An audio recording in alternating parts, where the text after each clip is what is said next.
Sugar, while it often takes on such a generalized connotation, is a complex compound that exists in many forms, all of which perform vital physiological functions within the human body.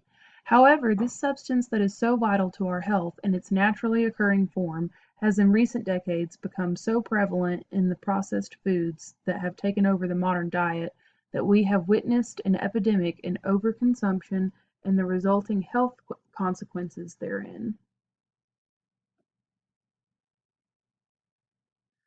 What is sugar? Sugars are a type of carbohydrate which serve as an energy source for cells within the human body. They are caloric, sweet-tasting compounds that can be classified as monosaccharide or disaccharide carbohydrates. Monosaccharides contain a single molecular unit which is absorbed directly into the bloodstream, with some of the most common being glucose, fructose, galactose, and mannose. Disaccharides contain two monosaccharides linked together, which are broken down into two single sugars. Some of the most common disaccharides are sucrose, lactose, and maltose. While glucose and other sugars are necessary as a primary source of energy for humans, added sugars, which refers to the sugars that are added to food during processing and preparation, have created a global health crisis in the overconsumption of sugar, leading to numerous health problems and diseases.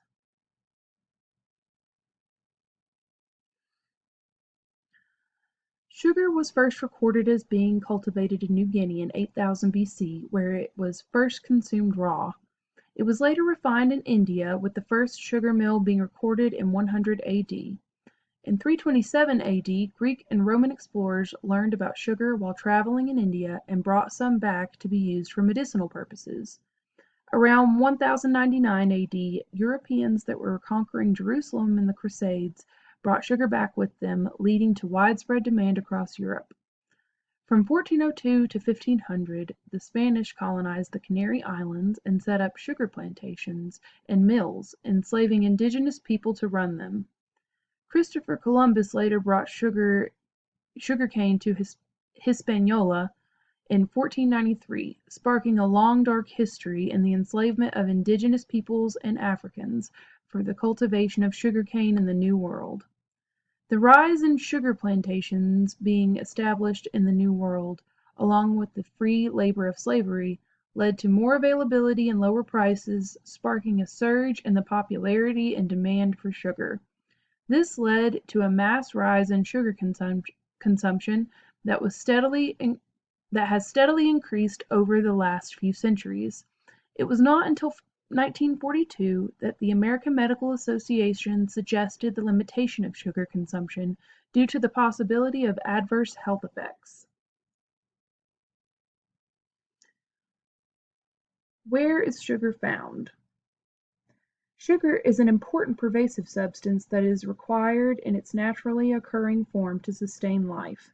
It can be found naturally in fruits, vegetables, grains, dairy products, honey, maple syrup, and many other naturally derived whole foods.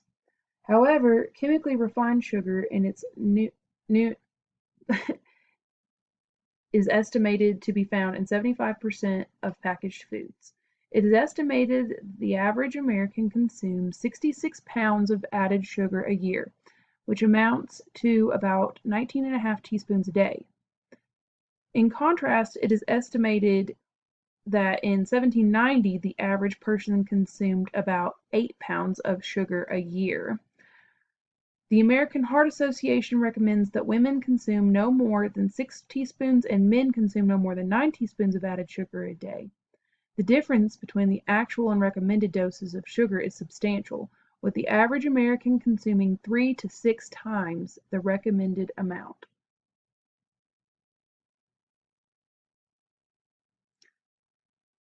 Why is sugar in everything?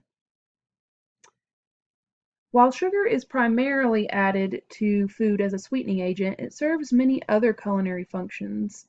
Some of the most common reasons that sugar is added to food is that it can act as a preservative, texture modifier, bulking agent, fermentation substrate, or flavoring and coloring agent.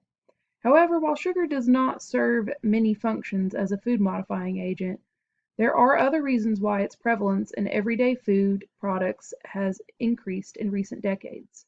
Perhaps one of the most nefarious reasons that sugar has been added to many processed foods is that its addictive qualities can promote increased consumption of these products, thereby increasing profits for food corporations. Analysis of historical documents from the Sugar Research Foundation found that industry-sponsored research in the 1960s and 70s successfully casted doubt on the evidence that refined sugar was partially responsible for the noted rise in coronary heart disease and other diseases, while promoting dietary fat as the offender. This prompted an industry-wide decrease in fat in food products, while consequently increasing sugar levels to make food more palatable.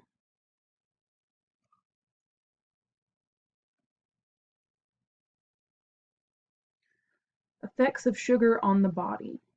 Carbohydrates such as sugar act as an energy source, help control blood glucose and insulin metabolism, contribute to cholesterol and triglyceride metabolism, and help with fermentation. The digestive tract breaks down carbohydrates into simple sugars such as glucose. Glucose stimulates the release of insulin and is dispersed throughout the body to be used as an energy source through the production of adenosine triphosphate or stored as glycogen until it is needed. The healthiest source of carbohydrates are complex carbohydrates, such as unprocessed whole grains, vegetables, fruits, and legumes. Because of their diminished effect on blood glucose, on the other hand, simple carbohydrates such as white bread, sodas, pastries, and other highly processed foods are not as nutritious and can cause a sharp increase in blood glucose.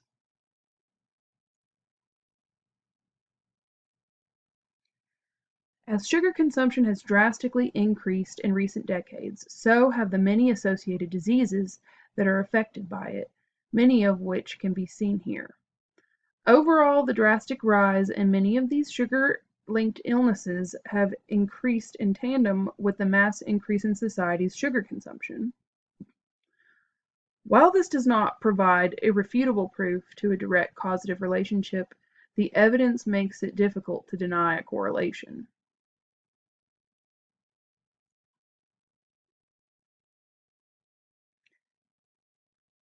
Depression and mood disorders. Depression is predicted to become the leading cause of disability in high-income countries by 2030. An increase in the consumption of sugar has been linked to a higher prevalence of depression in several ecological and cross-sectional studies. Sugar intake could be connected to a risk of depression because of its potential influence on brain-derived neurotrophic factor levels and inflammation, which have both been biologically linked to depression. Increased consumption of carbohydrates has also been associated with increased circulating inflammatory markers, which may depress mood. High sugar diets could also induce hypoglycemia through an exaggerated insulin response and consequently influence hormone levels and potentially state of mood.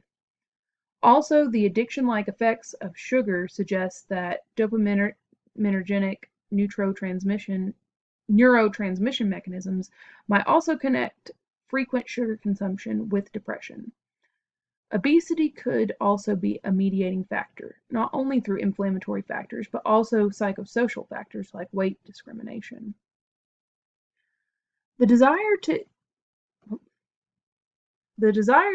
eat is regulated by the regions of the brain known as feeding centers, located in the arcuate nucleus and the hypothalamus, which are interestingly connected to the limbic system and cerebral cortex, which are responsible for the regulation of emotions. Emotional eating stems from the desire to alleviate symptoms of stress, which is partially regulated by the hypothalamic pituitary adrenal axis.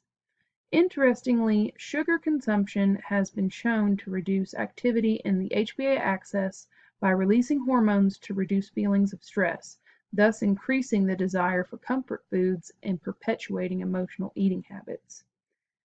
It has been found that the neuroadaptations that occur in these depression-related brain regions following sugar intake contribute to the incidence of depression.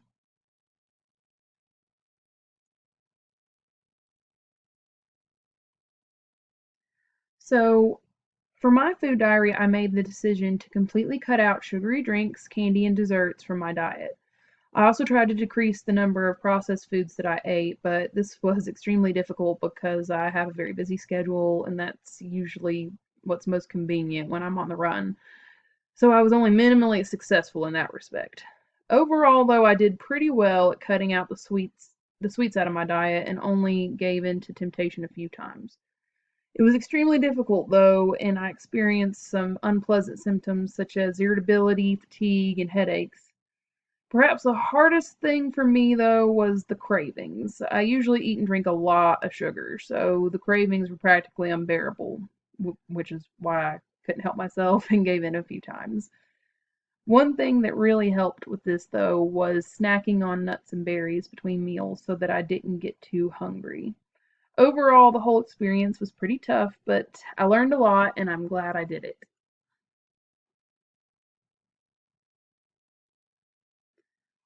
So the film Fed Up, it really opened my eyes to some of the issues we see with a high sugar diet, as well as the influence a lot of these major food corporations have on the health information we are given.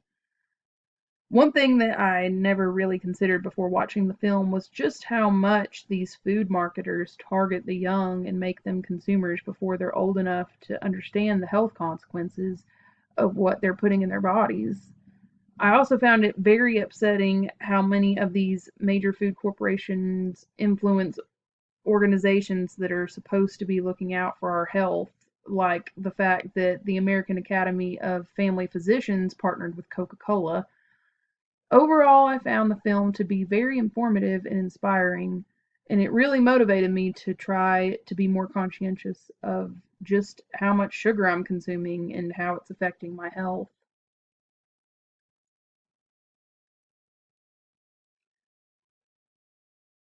So, where do we go from here?